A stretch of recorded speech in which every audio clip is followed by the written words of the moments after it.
जरा सोचिए, आप अपने दोस्तों के साथ एक सुनसान, रहस्यमय जंगल में छुट्टियां मनाने जाएं, और वहां आपकी छुट्टियां जिंदगी की सबसे डरावनी याद बन जाएं। एक शापित जगह, एक पुराना रहस्य और एक ऐसा खूंखार सच जो आपकी रूह तक हिला देगा। आज हम आपको ले चलेंगे एक ऐसी कहानी में जहां हर मोड़ पर मौत घात लगाए बैठी है। तो चलिए शुरू करते हैं।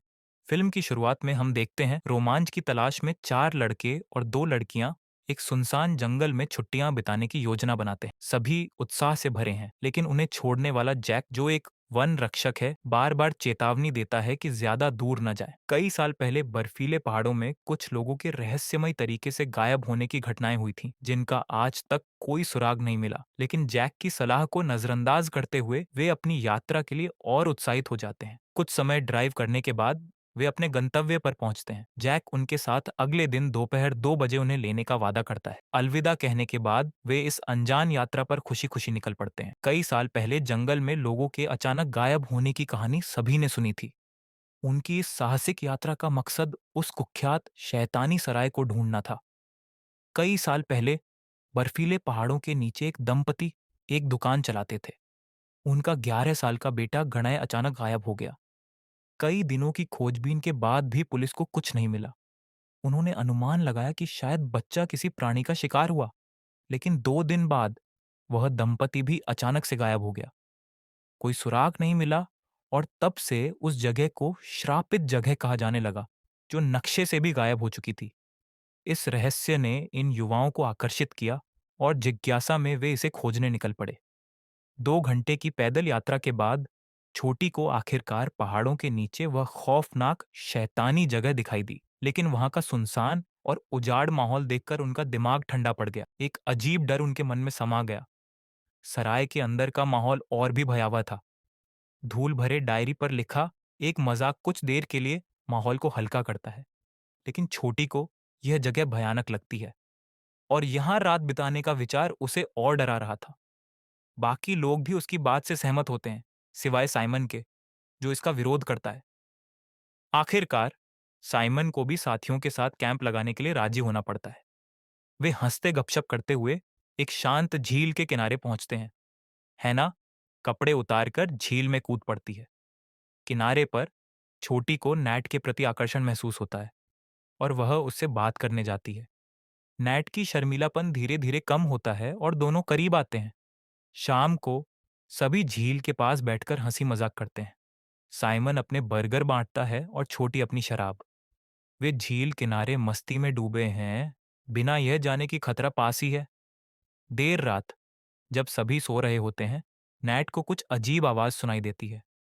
वह देखता है कि छोटी उसे जंगल में अकेले ले जाना चाहती है, लेकिन तभी दोनों एक जाल में फंस जाते हैं।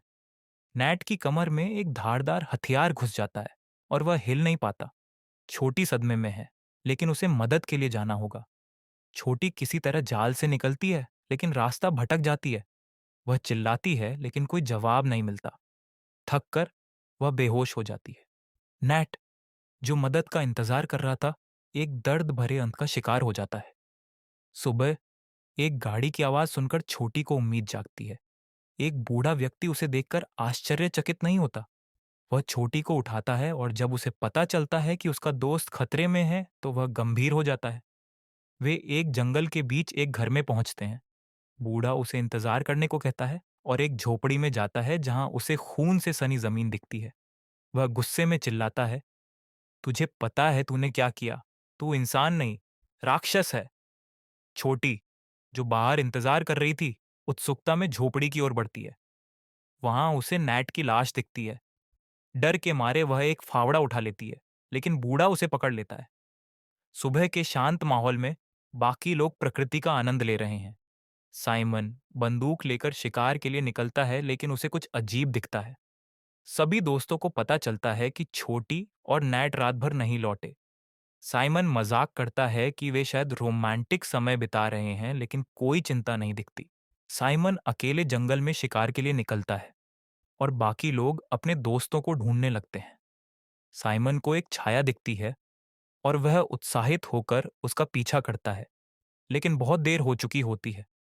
जैक, जो समय से पहले पिकअप पॉइंट पर पहुंचता है, बंदूक की आवाज सुनकर चिंतित हो जाता है। वह जल्दी से बूढ़े के घर की ओर जाता है। पता चलता है कि बूढ़ा, जिसका नाम जॉन है, जैक का भाई है।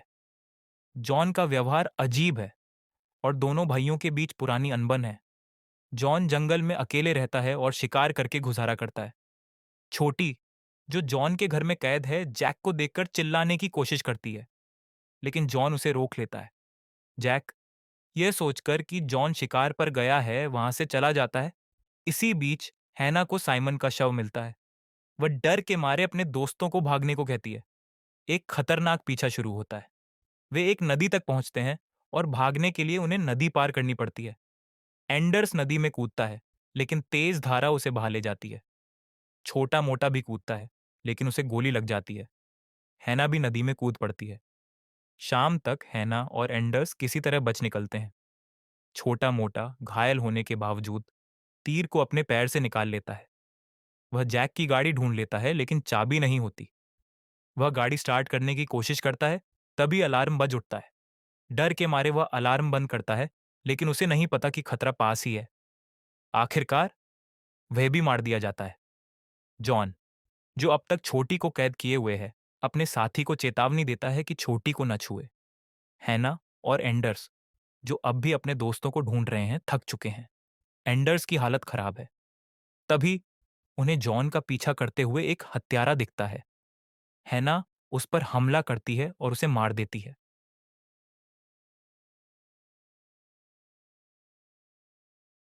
वे जॉन के घर पहुंचते हैं, ये सोचकर कि अब वे सुरक्षित हैं।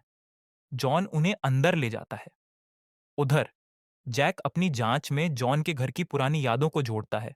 उसे पता चलता है कि जॉन का ताल्लुक कई साल पहले गायब हुए परिवार से है। उस परिवार का बेटा गणाय, जो लाल निशान के साथ पैदा हुआ था, अपने सौतेले पिता को पसंद नहीं करता था। गणाय ने क्रूरता से जानवरों को मारना शुरू कर दिया था, जिससे सराय के आसपास एक जानवरों का कब्रिस्तान बन गया। गुस्से में सौतेले पिता ने गणाय को बर्फ में जिंदा दफना दिया, लेकिन गणय किसी तरह बच निकला और उसने अपनी मां और सौतेले पिता को मार डाला। इसके बाद वह जॉन के साथ जंगल में रहने लगा। इन 6 युवाओं के सराय में आने से गणय का हत्यारा रूप फिर जाग उठा।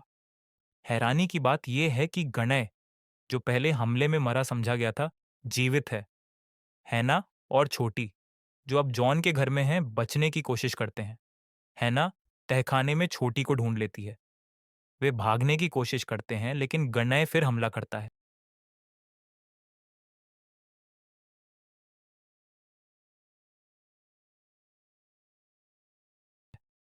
हैना पेट्रोल और माचिस से आग लगाती है, लेकिन गणय फिर भी बच निकलता है और बाहर निकलते वक्त एक लड़के को मार देता है। आखिर में जैक आता है और गणय को समझाने की कोशिश करता है। हैना बंदूक छोड़ देती है, लेकिन कहानी यहीं खत्म नहीं होती। गणय जैक के पीछे आ जाता है, तभी हैना उसको मारने की कोशिश करती है, पर जैक उसे मार देता है। गणय चुपके से गायब हो जाता है, जिससे कहानी में रहस्य रह जाता है। जैक सभी लाशों को बाहर लाता है, लेकिन उसे नहीं पता कि हैना की गोली उसके लिए नहीं थी,